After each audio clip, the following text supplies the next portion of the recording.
Greetings, everybody. This show emanates from Durham, North Carolina. You are watching TV Skywriter, local edition. This is where I talk to people all over the Triangle. Now, usually on Sundays at 7 p.m., I could be talking to people from Portland, New York, whatever. But I wanted to do this local edition just for us here in the Triangle.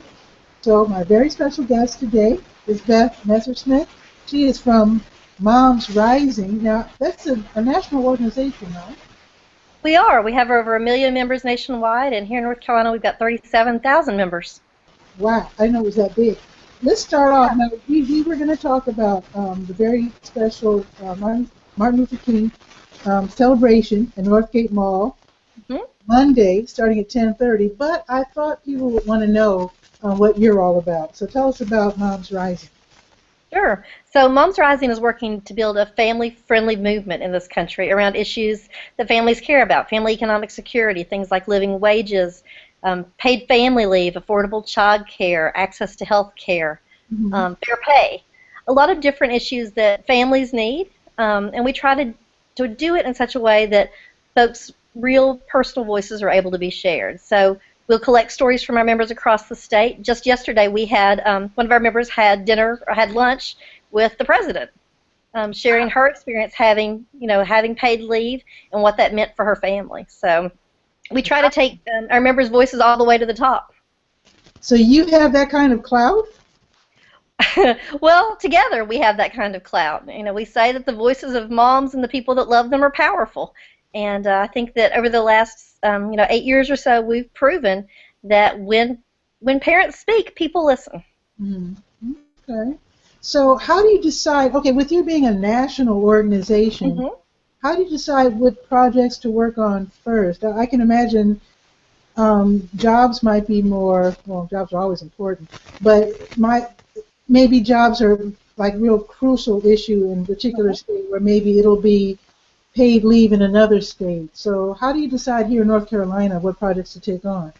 Sure. Well, a lot of it is we listen to our members. We send out story collection asks, and folks respond telling us what's going on in their lives. Right now we know, for example, that last year the legislature got rid of child care subsidies, or actually they changed child care eligibility guidelines, which means that about 10,000 kids lost their child care subsidies. So we're hearing from parents that that's really critical. Being able to know that your children are safe and learning when you're at work is really important. So we're going to be working on that. We know that North Carolina is one of only 4 states in the nation that has no additional pregnancy protections. And so we're going to be working to change that for pregnant workers in our state. What are these pregnancy protections? What is that all about? So they're really basic accommodations, like being able to carry a water bottle with you, being able to sit down if your doctor tells you that you shouldn't be lifting more than 20 pounds in your 3rd trimester, and working with your employer to get you some light duty work during that very limited time frame so that mothers can keep working and don't have to choose between their family's economic security and their health and the health of their baby. Oh, okay. It never occurred to me that would be something that you would have to actually work out with your company. Yes, we actually have heard from folks who have been fired. There was a heartbreaking story that CBS ran earlier this week highlighting a mom over at Asheville who was a CNA and lost her job when she was pregnant because her doctor said she couldn't be lifting and turning patients anymore. And instead of helping her find accommodations for those couple of months, her employer fired her, putting her family in severe economic hardship. And so, those are the stories. We feel like these are common sense, kind of common ground solutions that we can work with lawmakers to make a difference on. That's pretty amazing. So in North Carolina, do you have a certain number of projects that you take on every year, or is 2015 the year that you pursue this particular goal, or what? So we try to, a lot of what we do is education. We go out and we talk to folks about what are the issues that are going on in the community. We make sure that parents who may have a very limited amount of time and don't have the time to follow what's going on at the General Assembly know what's happening. Oh, yeah. So when they're debating the education budget, we try to make sure that people know what's going on in that so that they know, will their classes have teacher's assistants? What will the class sizes look like? We do trainings across the state where we educate women on their rights in the workplace. breastfeeding law in the state, the fact that there's no legal obligation to offer the right to earn paid sick days. So a lot of it is just making sure that people in the broader community know what's going on, and then helping take their voices to decision makers so that when they're making decisions over in Raleigh or in D.C., that they know what's happening in the lives of the people that they represent. Okay. Now, you mentioned paid sick days, and it amazes me that not everyone earns paid sick days. I find that hard to believe. I mean, I believe it, but hard to understand how that could be. Yeah, almost half of North Carolina workers have no access to any paid sick days at all. What? No, yeah, I know, it's heartbreaking. And so, especially when you have a flu epidemic like we have right now. Yeah. And people, they have no paid sick days, so they have literally no choice but to go to work very sick or to miss out on their paycheck, which, for almost all of us means no food, no housing, that sort of thing. So, we have to keep raising those stories and making sure that our legislators hear that people shouldn't have to choose between being good family members and being good employees, because people don't want to have to make that choice. They want to be able to be both. Well, somebody said that a happy employee is a good employee, right? Absolutely, and a loyal employee. Oh, right, that too. So, okay. So how can people learn more about what you're doing at Moms Rising?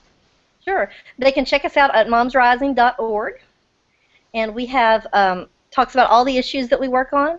We also have a blog that has over 1,200 bloggers who are talking about issues going on all over the country. And so folks can go there and look. And we're actually going to be having on Monday a blog carnival, including blogs from a number of folks here in North Carolina celebrating Dr. King's birthday and talking about the intersections between the work that he did back then and the work that needs to still be done today. Right. So I just got a wonderful blog post in from a fast food worker here locally talking about family economic security, the living wage, and Dr. King's dream. So. Okay, so people can go to momsrising.org. So do they have to click on North Carolina chapter, or is it just one big website for the whole country? One big website for the whole country. And they can look for me. My email is beth@momsrising.org, and if folks have particular concerns about what's going on in North Carolina, I would love to hear from them. Okay. Now, for people who want to join or really get involved, do they literally have to be moms? You do not.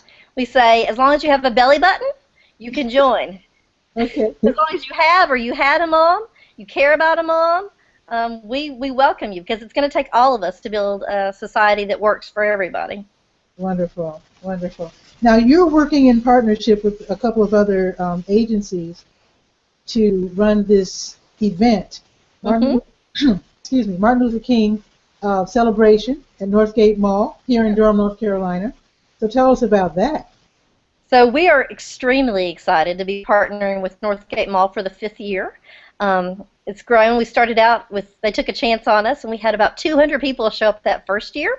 Last year we had 1,600 people join us. Whoa. I know, it's gotten bigger and bigger, and I think that speaks to how much parents want the ability to teach their kids what Dr. King's legacy was really about. So we've got Northgate Mall, we've got the Mocha Moms, Durham Chapel Hill, Durham Mothers Club, the Chapel Hill Carborough Mothers Club, South Durham Parents Posse, a number of groups that are coming together to sponsor this Longo Kids. And we're going to be having lots of great celebrations. There'll be crafts and cake and performances. The Merrick Moore Elementary School step team is going to be coming out, and lots of other things. So it's going to be a great day. Well, you had me at cake, so. I have to tell you, Pat. I'll be there playing music as DJ Pitty Pat, so I'll be playing lots of happy music and civil rights era music as well. It's going to be great. It's going to be great. I have to tell you, though, my biggest fear is organizing cake for 2,000. I dream about it at night.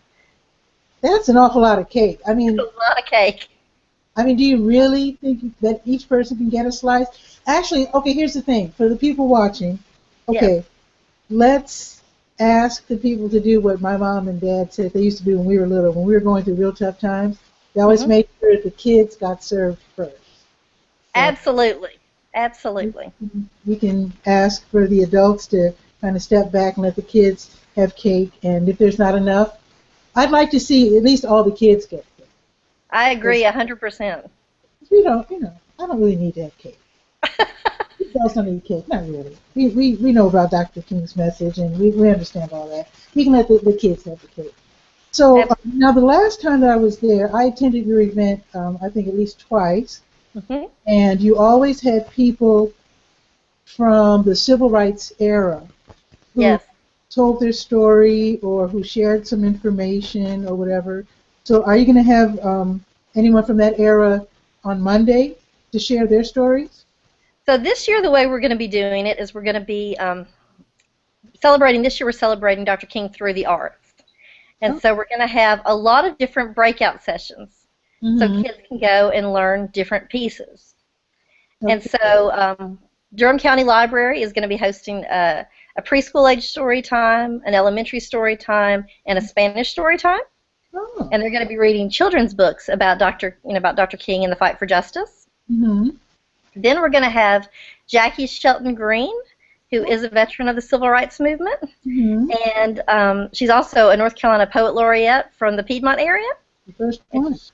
She's going to be teaching the children about how to express their dreams for a better world through poetry. Love it, love it. And then we have a great group called Bump the Triangle. And they're partnering with Musician Corps and a band called Epitome. And they're going to be, Bump the Triangle focuses on music of the African diaspora. Nice. And so they've got a really great workshop worked out for the kids where they're going to be talking about Stevie Wonder's Happy Birthday song. Oh, yeah. And the role that that song played in actually getting the Dr. King holiday established.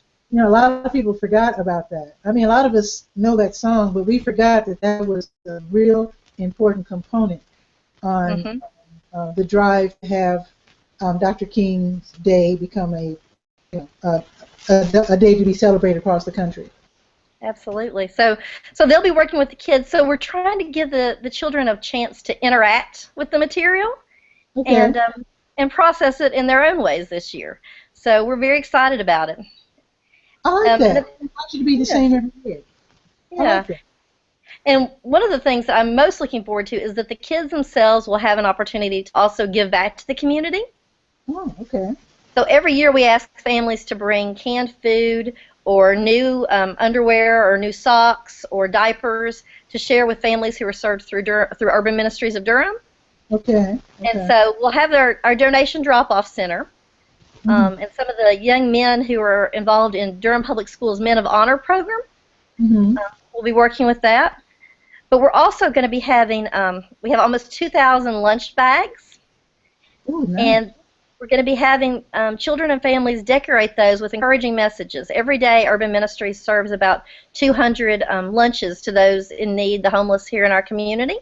Okay, I wasn't aware of that. Okay. Yeah, it's amazing what they do every single day in our community. So the kids are going to be decorating these lunch bags with encouraging messages, and then they'll be using that to serve lunches here for the next month just in our local community. So it'll be a great chance for the children to remember, why Dr. King's legacy really matters. Nice. And in terms of helping lift up each other. So that's beautiful. So this is going to be this Monday, Dr. King Day. Yes, this Monday over at Northgate Mall. 1058 West Club Boulevard. Plenty of parking, right? Plenty of parking. And I understand that the mall is going to be trying to have some giveaways, so you can register at their table, and they'll have some free giveaways for families. Ooh, good to know. Now, this is going to be at what they call Center Court. Yes. And you can probably, if you don't know quite exactly where that is, just follow the music, because I'll probably be playing music, even though the event starts at 10:30. I'll probably start playing music at 10 o'clock, 10 a.m., so that people can hear it and follow the sound to the spot where we're going to be. Yeah, and it'll be down on the theater end of the mall for families with little kids. It's where Santa Claus was this past holiday season. So if you can make your way down there where Santa was at, that's where we'll be. Wonderful. And with that, thank you so very much, Beth, for being on the show. Again, you could go to momsrising.org to find out more about her organization. And be sure to come out Monday. Bring the kids. The Dr. King celebration, Northgate Mall, 10:30 until what 1-ish. Yep, 10:30 to 1-ish. Okay, okay. And with that, I bid you adieu. Have a great weekend. Be sure to read the Durham Skywriter, the January issue. You can find it at Durham, www.durhamskywriter.com. Now, Sunday's show is up in the air because my guest hasn't gotten back with me yet. I still hope she can make it. We'll see. I'll keep you posted. And with that, ciao for now. Have a great day, great weekend. See you, Beth. Thanks a lot. See you on Monday. Okay, bye-bye. Just click on the little red phone. Okay.